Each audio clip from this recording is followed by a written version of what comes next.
Our story begins as our main character triumphantly looks into the distance, the RIZZ dripping off of him as though it were only natural, the praise of his fellow guild members indicating how awesome he really is. He is truly the world's greatest guild leader. Welcome to another world's highest guild leader. I'm the weakest in the guild, but I can't quit the guild because of the heavy love of all the guild members. That sure is a name. We shift our focus to Yoshinai Crow, our protagonist, who is engrossed in reading a newspaper in what seems to be a study. As he peruses the articles, he notices continuous accolades for his guild members sprinkled throughout the pages. With a sigh, the scene broadens to reveal the presence of an elegant maid beside him. Concerned, she inquires if something is troubling him while offering him a cup of coffee. Responding with a subdued, "Yeah, I guess so," Crow opens up a bit. Seizing the moment, she assures him of her readiness to help with any issue, pledging her unwavering support. This devoted maid, Fell Souls, holds the rank of 4 within the guild. Crow hypothetically asks Fell what she would do if he said he was leaving the guild. Fell interprets this as Crow expressing a desire to leave and dramatically responds by threatening to kill herself with a knife, suggesting that she cannot live without Crow. Crow becomes extremely uncomfortable and urges Fell to value her life and put away the knife. Fell reluctantly complies but expresses a deep emotional dependency on Crow, saying her life belongs to him and implies that without his desire to keep her, her life has no value. Crow is taken aback by this intense declaration, noting it's the first time he's heard such a thing. Just then, a young lady named Yumaluma Fagla, who is rank 1 within the guild, becomes visibly upset and starts tugging at Crow's arm. Concerned, Crow asks her what's wrong. Yumaluma, with tears in her eyes, fears that Crow, whom she affectionately calls Ni, is quitting the guild. Crow tries to reassure her by explaining that the idea of him leaving the guild was just hypothetical. Despite this clarification, Yumaluma, unable to bear even the thought of it, loudly protests against the idea of Crow leaving and hugs him. Crow, taken aback by her intense reaction, can only respond with a bewildered "eh" under his breath. Yuma expresses her strong refusal and emotional distress by repeatedly saying, "Don't wanna," and physically hitting Crow with her twin tail. Crow, feeling the pain from her actions, tries to calm her by acknowledging his mistake in making a joke about leaving, promising not to do it again. Yuma, still tearful, seeks reassurance, to which Crow affirms positively. However, Yuma then expresses a deeper fear of abandonment, reminiscent of a past experience with her father, in a notably intense tone. Fell observes the exchange and comments, somewhat amused, that Yuma enjoys being pampered. Crow, while soothing Yuma by petting her head, reflects on the situation with a mix of resignation and hope. That in the future, his seriousness versus jesting will be more clearly understood, even as they continue in a lighter mood. I'm starting to notice a pattern in these guild members. We then transition scenes. In reference to the previous conversation, Crow addresses a group of people, reassuring them about a previous conversation, emphasizing that it was all in jest. He notes the presence of all 10 members and suggests starting their meeting. Crow then calls on Lulu, who acknowledges her role and is introduced as Lulu Silla Knights, a beautiful woman holding the rank of 2 in the guild. Taking charge, Lulu moves to initiate the meeting, stating that the day's agenda will focus on a dungeon quest. We are then introduced to 3 additional characters: Lofia Flight, who is ranked 3rd, Almaria Royce, who holds rank 7, and Garga, ranked 8th in the guild. Lofia expresses disinterest in a goblin nest rumor. Almaria is repulsed by the thought of dealing with goblins, describing them as the enemy of women due to their smell and dirtiness, while Garga dismisses the goblins as insignificant, laughing off the idea of engaging with them. However, Lulusilla brings a new perspective, mentioning that the goblins have reportedly gathered a significant amount of valuable items. This revelation piques Crow's interest, imagining the treasures to be found, and he volunteers to take on the task. Lulu expresses gratitude towards Crow for stepping up, and when she asks who else will join, everyone in the room enthusiastically volunteers, indicating their collective eagerness to participate in the quest, despite their initial reservations. Crow ponders whether his guild members are overly concerned about his safety, as he believes he can handle a quest involving goblins on his own. At this moment, an elegant man named Horace, who shares the same rank as Garga at rank 8, offers his loyalty and assistance to Crow for the quest, asserting that his support would be a strength to Crow. Crow, however, insists on going alone, preferring to handle the task by himself. This sparks a rivalry between Horace and Garga, with Garga expressing frustration at Horace's attempt to join Crow, claiming that he is more deserving to accompany Crow. Horace dismisses Garga's claim, arguing that he is more suitable to be by Crow's side, leading to a heated argument between the two, each boasting about their worthiness and readiness to protect Crow. Amid their escalating quarrel, Crow quietly wishes for a say in the matter, feeling overshadowed by their loud dispute. As Horace and Garga's confrontation intensifies, Crow, feeling somewhat resigned and detached from the conflict, wishes they would cease fighting while he sips his coffee. In the midst of a heated argument between Horace and Garga, both men are suddenly interrupted by a blaze of fire, caused by a new character in the room, Alicia Crace, who is ranked 6th in the guild. Alicia, wielding a rod that looks like something she would have gotten from Dark Magician and notable for her two-toned eyes, sternly reprimands them for their noisy and petty dispute, declaring their argument as worthy of punishment. Crow, somewhat nervously, acknowledges Alicia by her nickname Ali. He expresses his gratitude towards her for intervening and stopping the argument, despite the fiery manner in which she did so. Alicia, seeking acknowledgement for her actions, asks for praise from Crow, which he obliges, calling her a good girl and petting her head, making her visibly pleased. However, this action seems to have the opposite effect on everyone else in the room, leaving them even more upset than if they had discovered someone had peed in their cereal.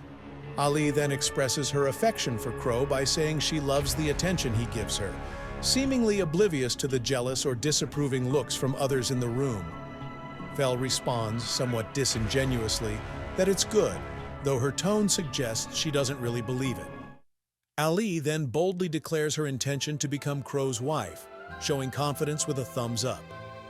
Crow, taken aback, nervously tries to dissuade her, suggesting she would find it difficult to be his wife. However, Ali is undeterred, asserting her willingness to accept everything about Crow, even hinting at a readiness for his lust and desires in a suggestive manner with a cherry. Lulu, on the verge of anger and possibly jealousy, struggles to contain her emotions.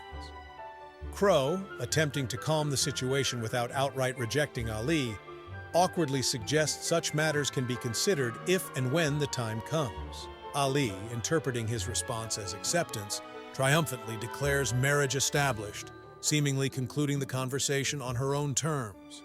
A new character named Lofia expresses her desire to also be considered for a position close to Crow, initially suggesting she wants to join a quest. However, she quickly clarifies that her interest isn't just in the quest, but also in becoming Crow's wife, even suggesting she'd be content as the second wife. This declaration is made dramatically as she hugs Crow, causing a physical reaction from him. Lulu becomes visibly upset by this interaction, to the point of breaking her pencil. Lofia, undeterred by the norms of monogamy, reassures Crow that their society accepts polygamy, suggesting there's no issue with her proposal. Crow, taken aback, questions the societal norms. Before the conversation can develop further, Lulu intervenes, loudly expressing her disapproval of the situation and the idea of Crow becoming involved in multiple relationships, indicating her distress and possible jealousy at the thought. The conversation highlights the complex dynamics and varying perspectives on relationships within the guild, with Crow at the center of the unfolding drama. Lulu decides to take control of the situation by announcing that a rigorous selection process for guild members will be conducted, during which Crow is to stay in his room. Once alone, Crow reflects on his position within the guild, revealing that despite being the guild leader, he is actually the lowest-ranked member, holding the 10th rank. He expresses a strong desire to quit the guild, feeling dejected and considering himself pathetic for receiving praise despite his perceived inadequacies. Crow reveals his struggle with being the weakest member, unable to utilize a special skill bestowed by a goddess, which adds to his feeling of inadequacy. Moreover, he shares a personal insecurity about his appearance, showing his plain face for the first time by removing his mask. Crow confesses he has always hidden his face behind a mask due to a complex about his looks, especially since he is surrounded by attractive companions. He questions his suitability for the role of the world's greatest guild leader, highlighting his lack of talent, confidence, and his inability to reveal his true self to his companions. This moment of vulnerability showcases Crow's deep insecurities and the pressure he feels being in a position of leadership amidst his doubts and personal challenges. Damn, I'm rooting for you, buddy. Crow is startled by a knock on his door and quickly dons his mask before nervously permitting the visitor to enter. The visitor is revealed to be Alma, who excitedly announces that she was chosen for something, presumably for the quest Crow was organizing. Alma enters with high spirits, suggesting they go on a date which she equates to the quest. Crow, initially nervous, relaxes upon realizing the visitor is Alma, which she takes offense to, feeling undervalued by his reaction. She accuses Crow of treating her poorly, to which Crow, somewhat confused, suggests his reaction was due to their closeness. This surprises Alma, making her blush and momentarily forget her anger as they begin to walk together. Alma seeks clarification on their relationship, hoping to understand if she holds a special place to Crow. Crow's response, framing their relationship as merely friends of the same age, leaves Alma feeling dejected, mirroring Crow's earlier feelings of inadequacy and disappointment in his room. Crow and a disheartened Alma are about to leave when they encounter another guild member, Lafia Flight, who is ranked 5th in the guild and is enjoying a drink. Crow inquires if Alma is the only one accompanying him, leading to his calling out to Lafia, which surprises her. Lafia apologizes for her sister Lafia's earlier affectionate behavior towards Crow, to which Crow reassures her that it's typical behavior for Lafia. Crow then invites Lafia to join them on the dungeon quest, causing Alma to feel even more disappointed as she had hoped for a date-like experience just with Crow. Lafia, surprised by the invitation and Crow's attention, blushes and mistakenly believes Crow has been closely observing her, which flatters her. Crow clarifies that he sees Lafia as a friend of the same age, much like Alma, leading to Lafia feeling embarrassed and overly self-critical, calling herself unworthy in a harsh, self-deprecating manner. Crow expresses concern over Lafia's extreme self-deprecation, indicating his care for her well-being. Lafia is now slumped over, indicating she's feeling down or disappointed in herself. Alma, on the other hand, is depicted as mauling in the corner, likely upset or frustrated by the ongoing situation. Crow steps in to offer reassurance to Lafia, suggesting that having her, whom he considers reliable, come along on their quest would be reassuring to him. Crow's unprovoked activation of RIZZ leads Lafia to blush and react as if she's been greatly complimented, showing hearts around her, which signifies she's emotionally uplifted by Crow's words. The focus shifts to the characters who stayed behind, while others went to the dungeon. The mood is initially tense and filled with silence until Yuma expresses her concern, wondering if Crow might leave them. Her sad demeanor and body language, hugging her knees to her chest, evoke a strong reaction from the group, indicating shock and worry at the thought. Lulu attempts to address Yuma's concern but is cut off by Ali, who steps in with a calming and confident assertion. Ali reassures Yuma that there's no need for worry because she believes Crow will marry her, implying a future where they all remain together. Ali's actions, sitting next to Yuma, holding her and gently stroking her head, along with her comforting words, not only aim to reassure Yuma, but also present a vision of a united family-like future. She further solidifies this by suggesting Yuma would be like their adopted daughter, emphasizing a collective effort to face and solve challenges together. Yuma's response, shifting from tears to a smile, signifies the effectiveness of Ali's comforting approach, highlighting the close-knit and supportive dynamics within the group. The characters respond to Ali's optimistic statement about marrying Crow and adopting Yuma as their daughter. Yuma excitedly agrees, but Lulu expresses skepticism, pointing out that Crow has his own thoughts and intentions which might not align with Ali's vision. Fel then comments on Crow's obliviousness to the affection directed towards him, questioning whether it's actually beneficial for him to be so unaware. Lofia, maintaining her usual cheerful disposition, playfully warns Ali about making her angry with the talk of marrying Crow, indicating perhaps her own feelings towards him. The mood shifts when Horace speaks up, cautioning Lofia against leading Crow towards any improper behavior. His protective stance suggests a concern for Crow's well-being and moral guidance. Lofia's response, however, turns serious as she highlights a fundamental truth within the guild. Everyone deeply loves Crow. Lulu experiences a flashback that reveals a traumatic period in her past. She recalls being isolated and ridiculed by others after a tragic event where her entire noble family was murdered. Despite her noble origins, indicated by her attire, she is found in a state of despair in an alleyway, her clothes torn and herself surrounded by darkness, both literally and metaphorically. The voices around her speculate maliciously about her family's fate, further deepening her sense of isolation and hopelessness. At this lowest point, a memory of Crow emerges as a beacon of hope. In the flashback, a younger Crow extends his hand to Lulu, symbolizing his offer of support and kindness.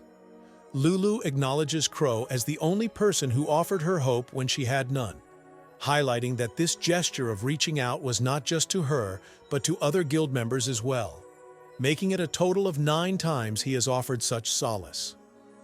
Returning to the present, Lulu reflects on this memory with a smile, recognizing Crow as a singular source of hope and light for her and others who felt abandoned by the world. This recollection underscores the deep emotional bond she shares with Crow and highlights his compassionate nature and the pivotal role he plays in the lives of his guild members, serving as their unwavering support in times of darkness. In a stark departure from the hopeful sentiment Lulu shared about Crow's kindness and support, the scene shifts dramatically to a much darker tone. Lulu, reflecting on her deep attachment to Crow, vows never to let him go, regardless of the consequences. This declaration is made with a deranged expression, indicating an intense and possibly obsessive devotion. This extreme sentiment is not unique to Lulu.